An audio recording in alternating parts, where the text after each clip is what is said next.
Well, good afternoon, everybody, and welcome in to the Maize and Blue Reviews. Good afternoon, Michigan football. Ready to kick things off on this Wednesday, November the 6th. Hope you're having a great day as we look at what's going on with Michigan football. It has not been the kind of season that anybody wanted or expected or forecasted, but here we are with Michigan staring down the barrel of heading to Indiana and the prospects of falling to 500 on the season.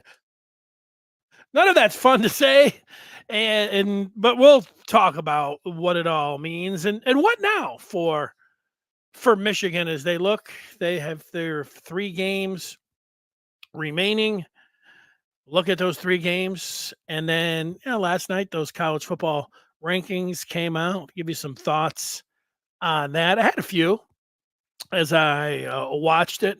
I watched some of it. There was the election that was on, so I was watching the election, and I was like, well, there's a college football game on, a couple of action games, and then there the college football playoff rankings were opposite if you were not enjoying any of the politics or the coverage of the election. So, I watched some of it, and like I said, I have some thoughts. But let's start out with Michigan and Indiana and what you think of this game. Now, it's weird. Indiana's weird. It's weird, but if you're old enough, you go back. I can recall where Gary Barnett, was that his name? Gary Barnett was the coach of Northwestern. Randy Walker was the coach of Northwestern. Northwestern was always the worst team in the Big Ten, but they popped up a couple times. Pat Fitzgerald was playing, and they had good coaches, and they went to the Rose Bowl, and it was weird. It was weird watching Michigan lose to Northwestern, and hell, there was one game they lost to Northwestern. What was it 54-51? And they had that sucker in Michigan. Great, the running back Anthony Thomas. He fumbled, but he fumbled. It wasn't on the exchange. It wasn't a hit. Michigan had the game. Drew Henson was the quarterback. And Michigan got to the 51 or whatever it was. And Thomas was running. And after he had secured the ball, it just, I don't know, it just fell. After, he had it. And he had ran, a little bit. I don't know if he was beyond the line or whatever. And it just, fell. It's one of the weirdest fumbles that you'll ever see. Michigan lost that game. I remember the defense. They Cats had a running back, Damian Anderson, and he was just like sprinting like through the Michigan line, and they had these huge gains every time. And I knew it was like, whoa, this one is going to be a tough one in Evanston. But that will be, talking about Northwestern. That's next week. But it's just a reminder, like Indiana's in that group of teams that you're usually thinking about Michigan running over. And you saw it even last night if you were watching the college football playoff, because they were a little bit further down than a lot of people forecasted or expected, because they're 9-0.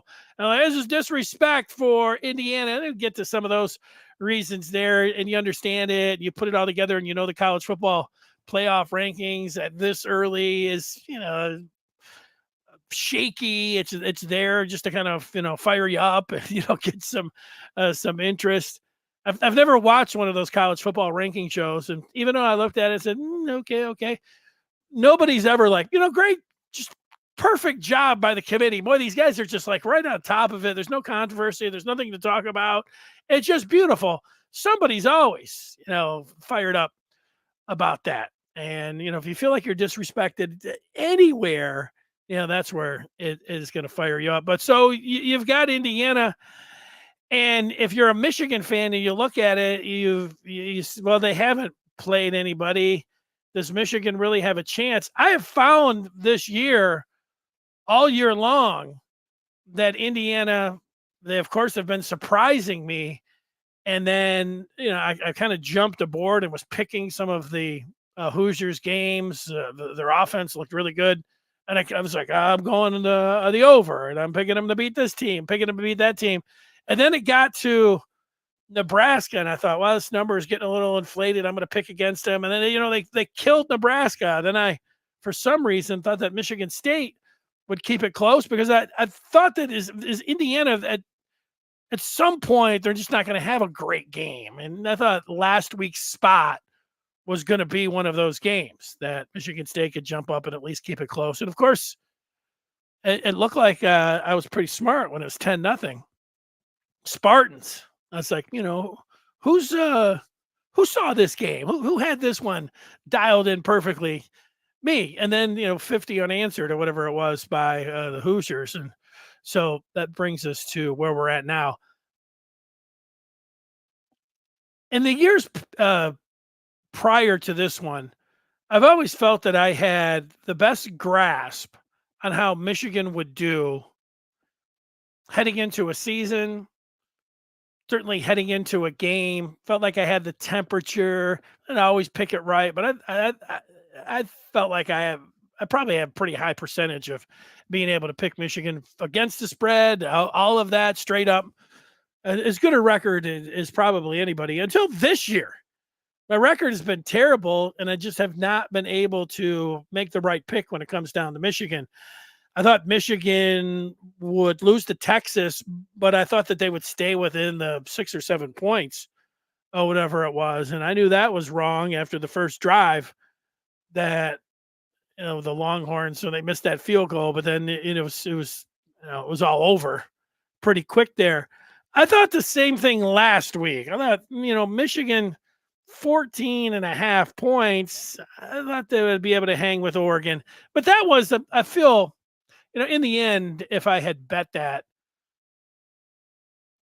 I don't know how much better it would have made me feel if I was down there at the 5-yard line, feeling like I was going to cover it. That's just like a gambling thing and an oddity. Those things happen. They end up, you either cash or you don't cash if you're betting on them, and if you're just picking the game, you're either right or wrong. And but it's they easily could have covered that game if Lanning could have taken a knee.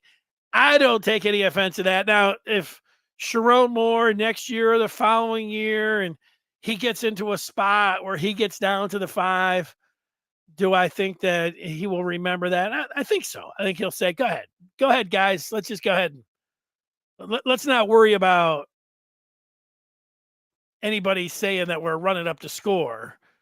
Remember 24. But, that's not a big deal to me. I didn't get upset about that at all.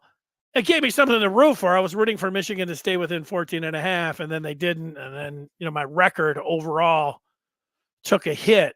And I like when I come on and I'm making picks to say, hey, I'm above 500 on the year. Look at this sparkling record. And then, that's one against me. It doesn't make me look as good. So, but I talk about not covering and thinking they're going to lose and not covering, because that's how I feel against Indiana as well. I feel like Michigan could go down there. The Hoosiers, here's the hard part. If you're somebody that is a Michigan fan, you look at all the stats, you might be a gambler, and you see the Hoosiers defense and where they rank, and you're like, wow, the Hoosiers defense is as good as their offense. And the offense is really good. I mean, statistically, you look at the Hoosiers and they just are tremendous. And you do know that their strength of schedule is in the hundreds.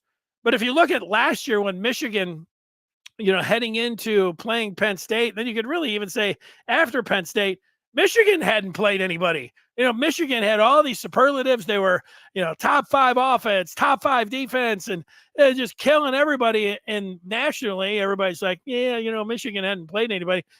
Michigan was like, we're just playing. And, I get that.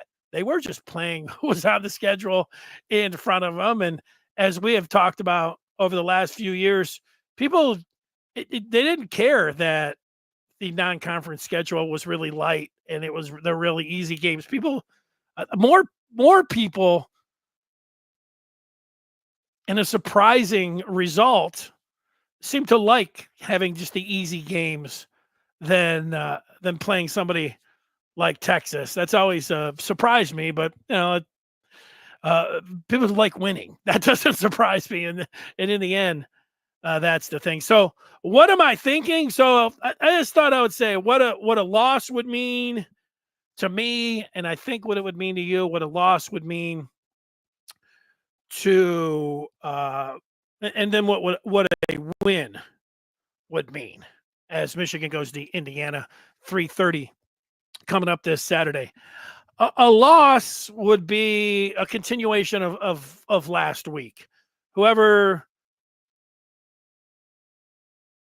you go to Sharon Moore and you're going to criticize him heavily, his coordinators. You talk about canning these guys, and then discontent and just sadness of being 5-5, and then there's a pressure point to the season is really going to boil down then beating a Northwestern team at home. That's going to be hard for fans. It's going to be hard really to, I say, get up even as a fan, be like, all right, they're really going to have this one to be bowl eligible, or they got to beat Ohio State. But in reality, they're going to have to beat Northwestern. That's going to be a tough spot to be in.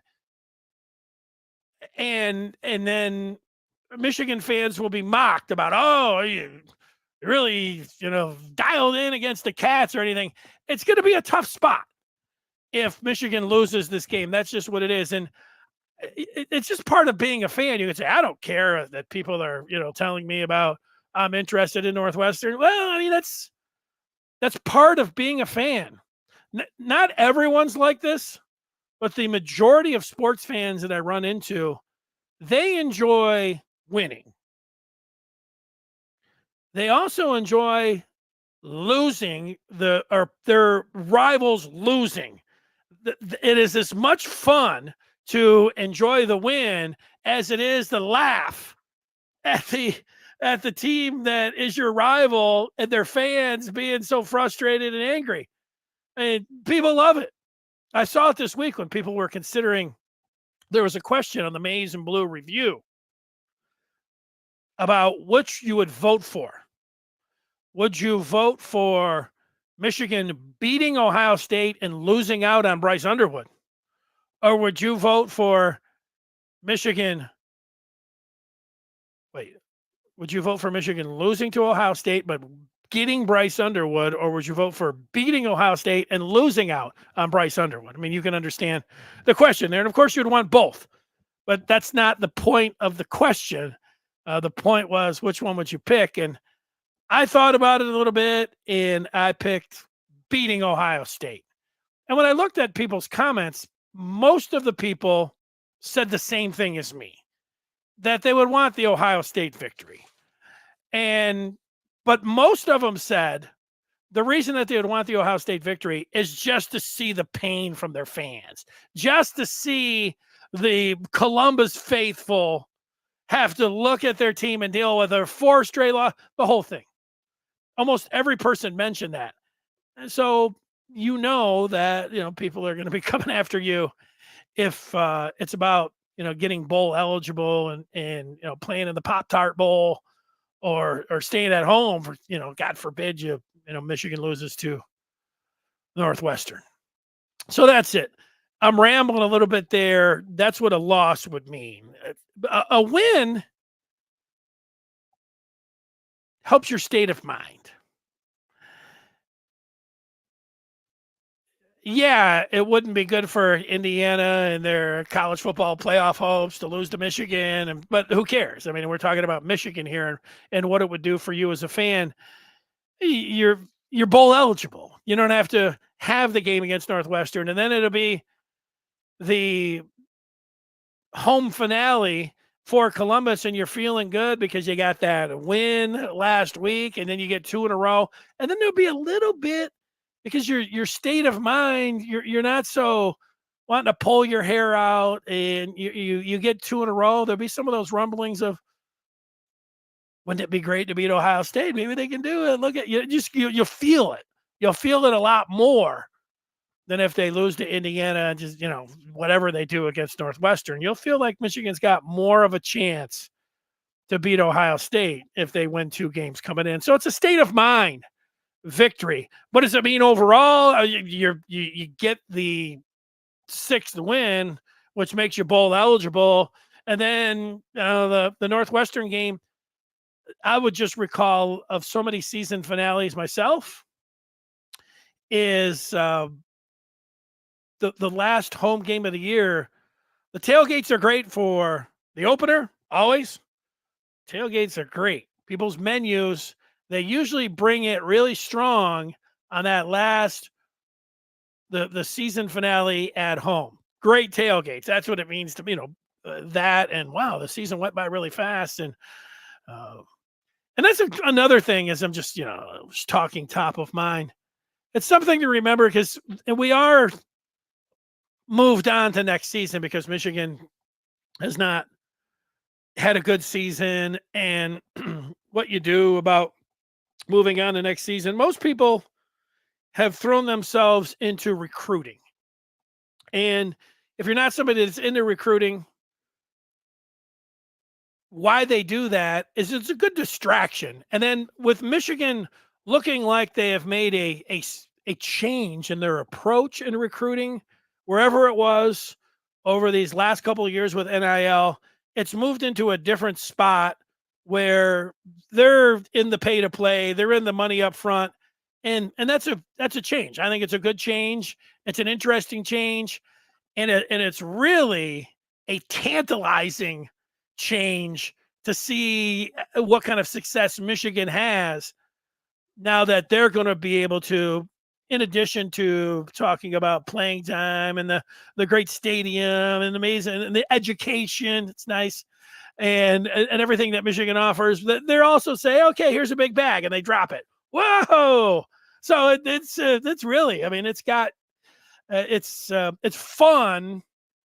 Just even if you didn't like recruiting before, and if you do like it, it's a lot different now to see how it will, what will transpire. And the quarterback recruiting is a sports inferno right now, as you might know. It's a good opportunity for me to tell you to join up the Maize and Blue Review by going to michigan.rivals.com. Recruiting, that's what's going on right now on the Maize and Blue Review. There's the flip candidates, 5 stars that are down to Michigan, Notre Dame, and of course the quarterback recruiting. And Bryce Underwood, is he going to LSU? Was he on the sideline this last week? Will he be on the sideline in Baton Rouge? What matters, what it's going to come down to. And then when the portal opens up, what, about a month from now? I think it's right around that time. That's just going to bring another wave of, hey, what about this guy? What about that guy? What about, this particular player? So all of that, that's what's next. And it is thinking about the college football season, but it is a good reminder. It was like last year when people were like, I'm just going to enjoy this national championship, not going to worry about this upcoming season, because you never know what's going to happen in the upcoming season. And if it's like this, you should be able to stop and smell the roses. The other part that I'm thinking about, and it's got nothing to do with the national championship, it's just in the off season. I sit here a couple times a week talking with you about, and people are like, 100 days. I can't wait and everybody's excited. And, we all love football. We love it. We love it as much as anybody out there. But now here we are, and you're like, you're not loving it. So, but you still got to try to get some enjoyment out of the games if you can. I'm going to look at some of the feedback that's coming in before I give you some thoughts on the college football playoff. And for that, I will look at some of what the people are saying. Adam says, watching Sharon's presser, he looks defeated, but I think he'll get us back on track in a year or two. Yeah, he doesn't look defeated to me. He it's hard to be as, I don't know if he's a pretty, he hasn't changed much. I haven't seen from early in the year or the 3 or 4 times that he was out there last year as acting head coach. And then this year, I did see, I thought, Adam, a little bit more of him showing his teeth this past weekend against Oregon. He was a little bit more fired up. And some people want to see that. You got to be yourself there. I think coaches, I've seen it both ways. Coaches that are stoic and are be able to have great success. And then I've seen the lunatics. I feel like there are times, though, that you have to, when you're, and this would have been an example of this past Saturday. Sharon didn't see the video of the ball hitting the ground on that first drop that was called a touchdown. But afterwards, if his guys up in the booth said, we just saw a video that's 100% irrefutable video evidence that the ball hit the field and should not have been a touchdown, we got screwed. And if I was Sharon Moore saying, you're 100%, who else up there in the booth is 100%? And if every one of my coaches get on there and said, we are all 100% sure that we saw that ball drop and that the replay has screwed us. Now, you can't dwell on that, for the players and everything, but that's the part when you're Sharon Moore where you get after it. Not just the guy on the sideline, but you tell everybody, you owe what, you dirty, whatever it is. I feel like that's where Harbaugh would have been in there and said, you guys owe us. You guys will give us a call or there's going to be hell to pay. So a little bit of that. A little bit of that. Adam is talking about Indiana being beatable, but we'll need to play our best game of the year. Yeah. Yep, you're right. Well, I don't know has Michigan played their best game of the year? Was it against Michigan State? Was it against, they played a really good first half against USC? Was that their best game of the year? I don't know. I'm sitting here and I don't feel like they have played a best game of the year. So, but you have to have, if you're saying, well, you've played 9 games, one of them has to be your best. It would be Michigan State. That's the game that they played their best on. Here's John. He's hoping that Michigan goes to gets bowl eligible. He wants them to go to the Pop-Tart Bowl. He says he can imagine he's catching endless waves of crap behind the scenes. Yeah. Let's see. Adam following up. He wants to see how good Kirk Campbell's play calling looked with JJ. Yeah, well, you would have loved to have seen how it would have been a lot better. It's one thing. Everyone, and I think rightfully so, is down on not only Sharon Moore, but Kirk Campbell. He doesn't trying to say these are jobs where it's pass fail. You're either watching an offensive coordinator and you say, this guy, you understand the circumstances. This guy's got it. This guy's a good play caller. He's got a good feel for the game, knows how to use his personnel. He's maximizing his talent. And none of those things are true with Kirk Campbell. And on the other side of the ball, it's the same thing with Wink.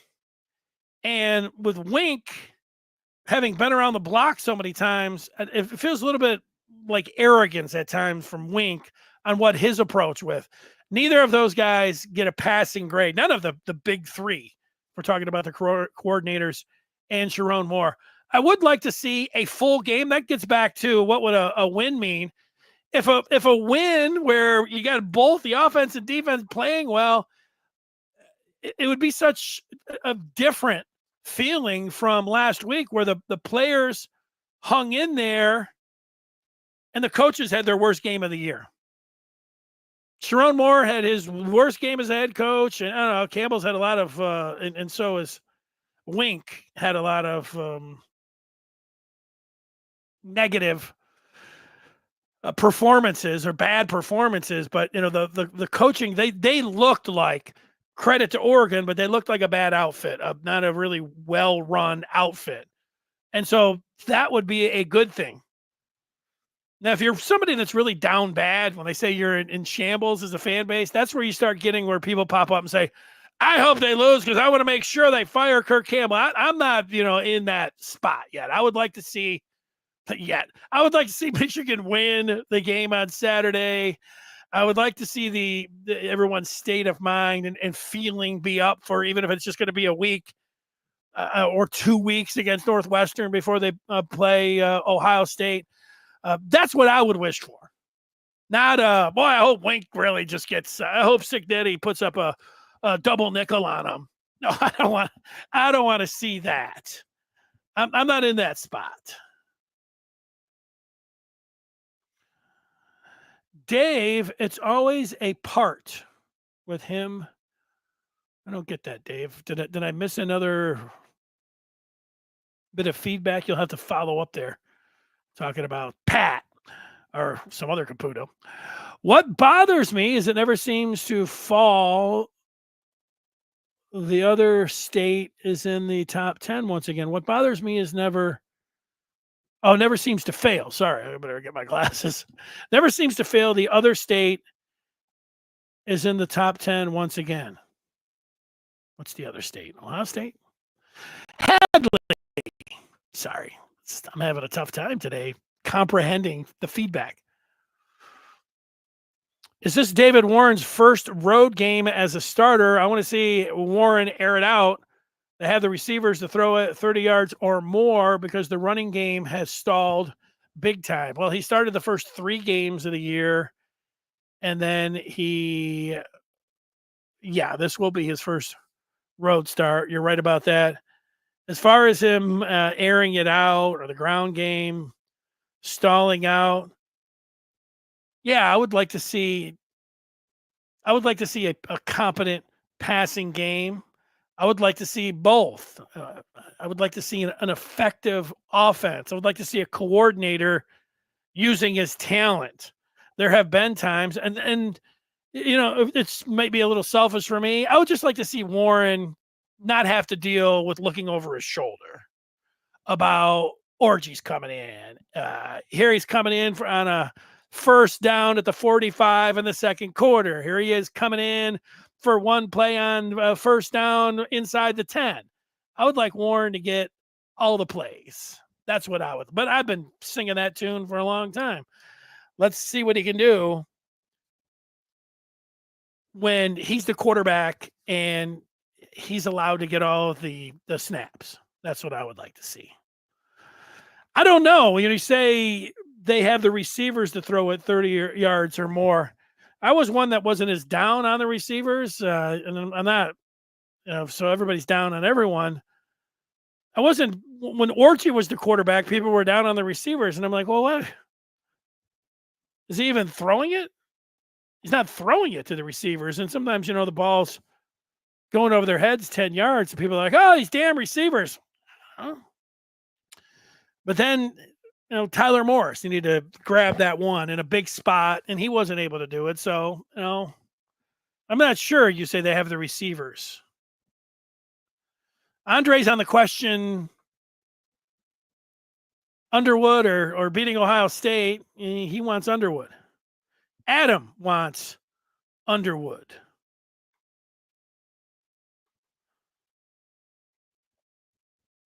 JD's talking about the Pop-Tart Bowl is the ceiling. Woo! I don't see Michigan beating Ohio State either. But that's right. It would.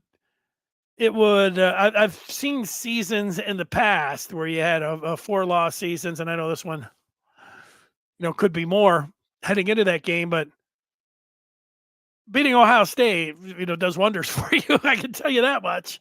That's for sure. Jeff, he has a feeling we should still seek the transfer portal for depth at quarterback this offseason. Underwood with DM would definitely be elite. DM. Who's DM? DW? DM? I don't know. Sorry. So again, sometimes I should know what you're talking about. Adam says you should go to basketball like me, Dusty for governor. Yeah, Adam, I was going to say I don't think anybody could be more excited about basketball than me, but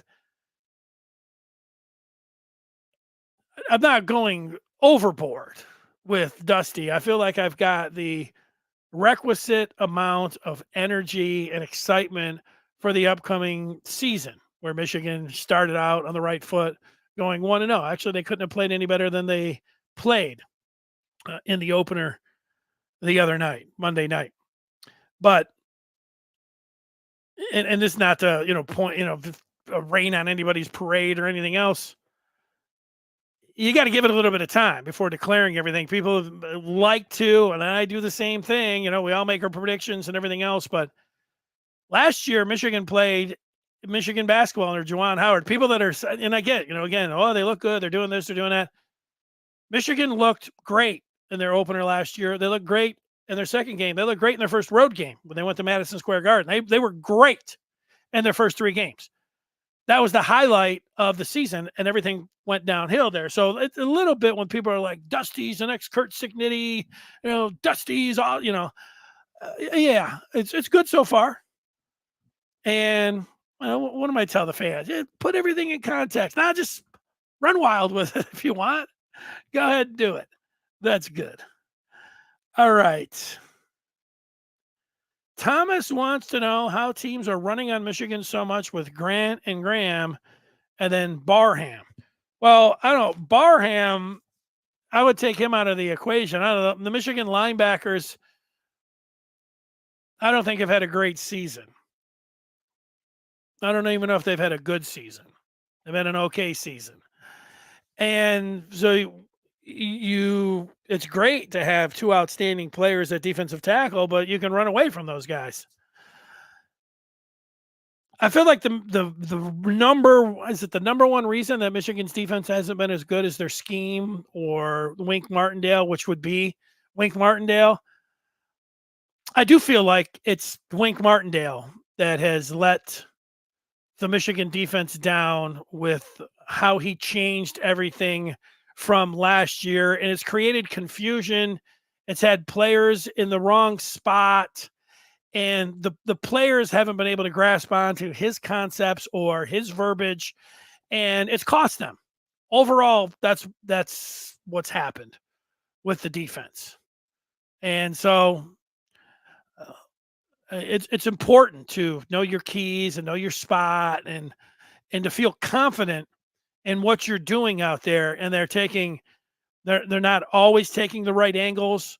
They lack communication, and overall that's been the thing with this defense overall. That's what's happened to them. What's going on? All right, we'll take a couple more here. Let's see. Chris is just saying things that I don't really know what's going on here. Jeff is wanting to get Meadows, who's a wide receiver. There's nothing wrong with wanting to get a big-time wide receiver. I'm with you on that. Cut from a different cloth is saying, knowing some of the top athletes when I was at U of M and how the boosters go about doing things, Michigan will get Underwood. It's a winning piece of feedback right there. John says Dusty is an Indiana boy. Are we sure he is the right guy? So far, so good. He looks great. Michael's not so sure about Underwood. Oh, DM is Derek Meadows. That was from earlier when I was confused a little bit. That happens pretty quickly with me, especially when you start talking recruiting and people are just throwing the BUs and the DMs and who's the Boateng? He's got a NOB. Is that who the linebacker is? It's down the Michigan and Notre Dame. There it is. So that's it. So that's what's on to next season, recruiting, and then talking about this game coming up Saturday. The third thing that I wanted to get to is the college football playoffs. You probably did see the rankings coming out. There's some folks upset about BYU. I say folks, people in the media, these rankings are a joke. The rankings, when they're out, this is just a show for ratings and for fun.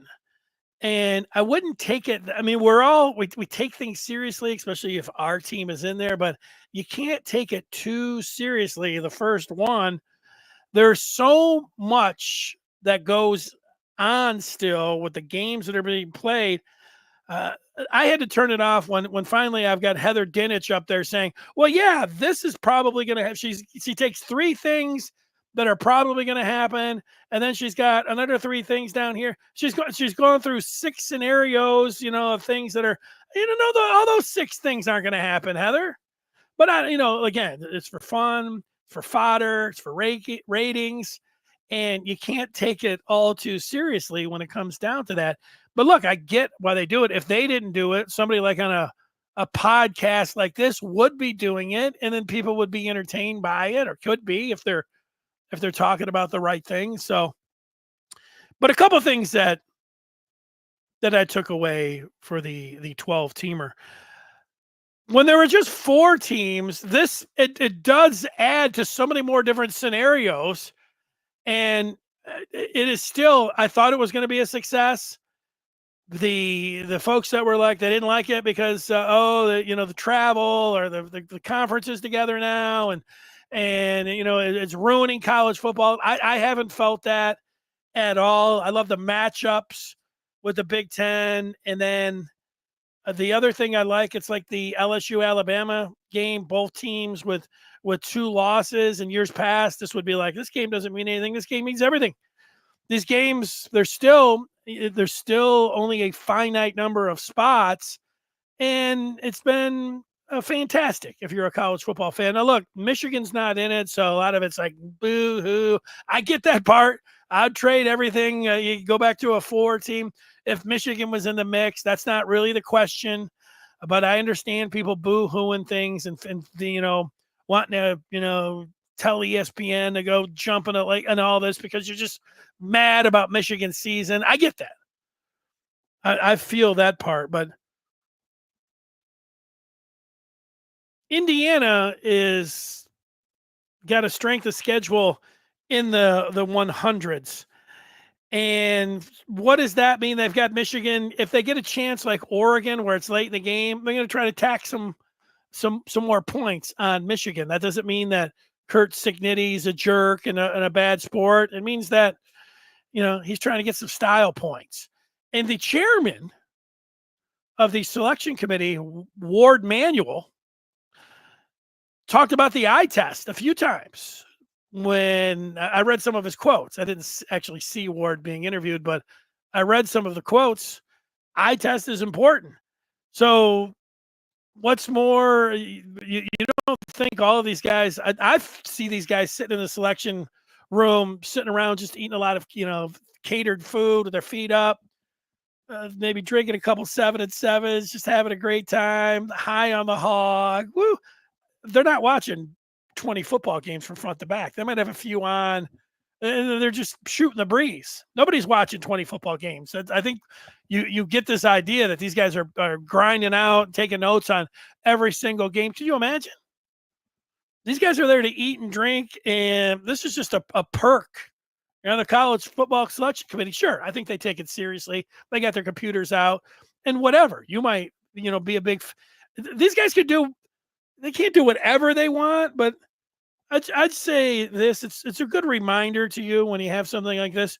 When all things are created equal, when you're putting these teams and ranking them, money always wins when it comes to this, and so ratings equal money, and then the brand always wins. If it comes down where Indiana and Penn State both have 1 loss, and it's kind of all things are kind of equal there, every single time that selection committee is going to pick Penn State. It always happens. That's why there's a part about it where you've got now, let's see if I get this right. You've got BYU, who's in the Big 12, who's undefeated. You've got SMU, who's in the ACC, who lost one game by a couple points. I think they lose to BYU. The point there is that the BYU, that selection committee and the ratings, they don't want anything to do with BYU. Most people see that BYU logo and they think, "Why is Yale playing football in the college football playoff?" Oh, it's BYU.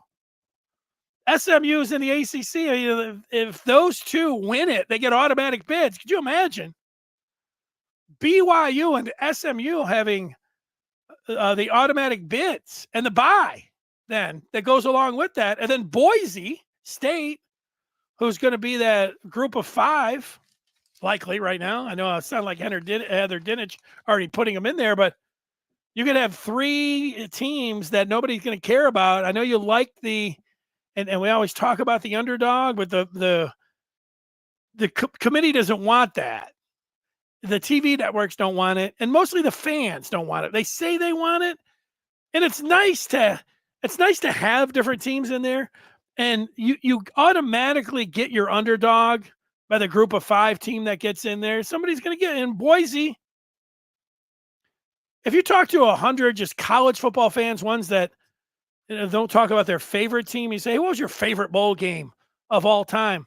I would bet that Boise's win over Adrian Peterson and Oklahoma and that Sugar Bowl 20 years ago would win. Favorite bowl game, not by your team.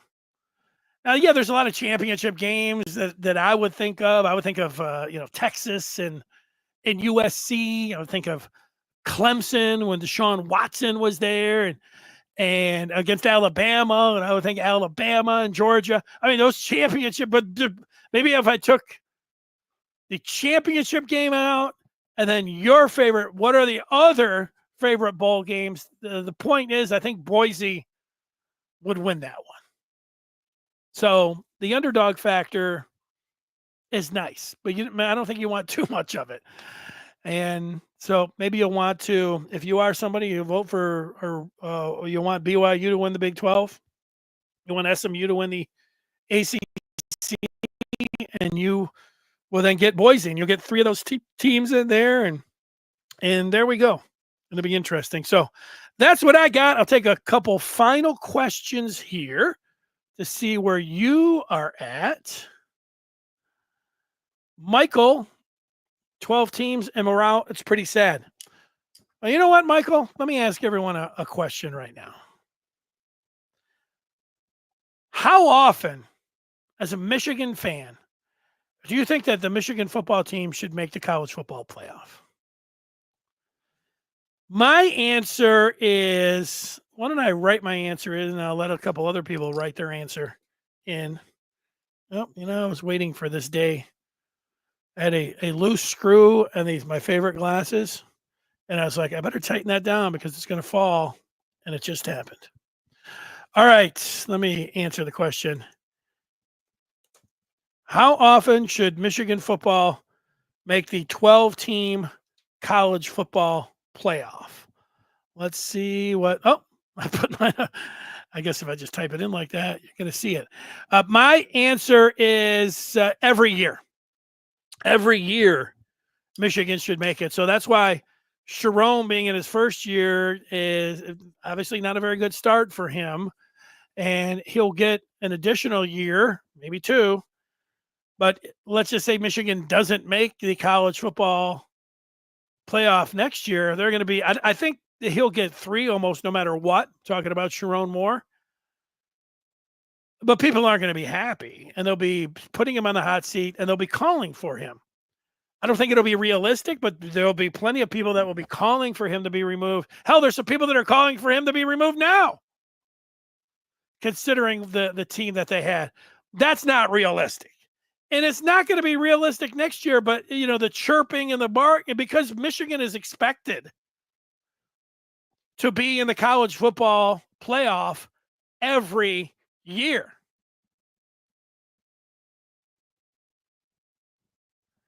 Is that realistic? I would say No, it's not. So 2 out of 3 years? Every other year? Every other year sounds like I don't know how realistic fans want to be. That sounds realistic to me. Like, it sounds achievable and realistic. Every other year or half the time, Michigan should be making the college football playoff. They should be in the top 12. And so that's how I see it. But every year, you want to be a blue blood, that's it. Thomas is talking about a dark period. I'm not thinking about that right now. OT, if Michigan isn't in it, I want all the underdogs. Give me the Boise, the BYUs, the IUs. He's bored watching Bama, Georgia, and whoever else. Yeah, I think the boredom is a good point, OT, except this year you're going to get a ton of different matchups. And it might ultimately end up being, Georgia and Bama being in there at the end, but you're going to have all kinds of different games to get there, and it's going to be exciting to end up there. So that's it. That's all. So, yeah, expect Michigan to get there every year, but a reasonable expectation is every other year. You wanted to argue 2 out of 3? I could argue it with you, but yeah, it's certainly not. Hey, I hope they just make it 1 out of every 3 years. No, I don't think so. But you think about a new coach like Sharon Moore, yeah, a lot of heat. He doesn't make it next year, but he'll probably get that 3rd year. And then if he made it to the college football playoff, that could save him. Now here I am being like Heather Dinich again. And then if we took 5 years for Sharon, he better come back. Once every 3 is realistic. There's CG. Thanks, CG. That's it. Is realistic. Harbaugh would have hit that when he was here. All right. Thanks so much for watching. And I hope you have a good rest of your day. We'll talk with you on Friday here. We'll be getting ready for the weekend. The basketball team, Adam mentioned, they'll be on. That'll be a good test for you, Adam, if you're a football fan. 1 o'clock. Michigan basketball plays this coming up Sunday. And I just want to check because I'm guessing that the Detroit Lions are going to be playing at 1 o'clock. They are. I was hoping it was going to be a 4 o'clock game. No. Oh, no, they're on Sunday night. It works out great. Sorry, I was looking against the Jags. Lions-Texans is on Sunday night. So Michigan basketball being on 1 works pretty good for the Michigan sports fan in your life. And it could be the one that's watching the show right now. All right. That's good. Good job. Thanks, Chris. Thanks for being a part of it. And we will talk with you coming up on Friday here on the Maize and Blue Reviews. Good afternoon, Michigan football. Until then, bye.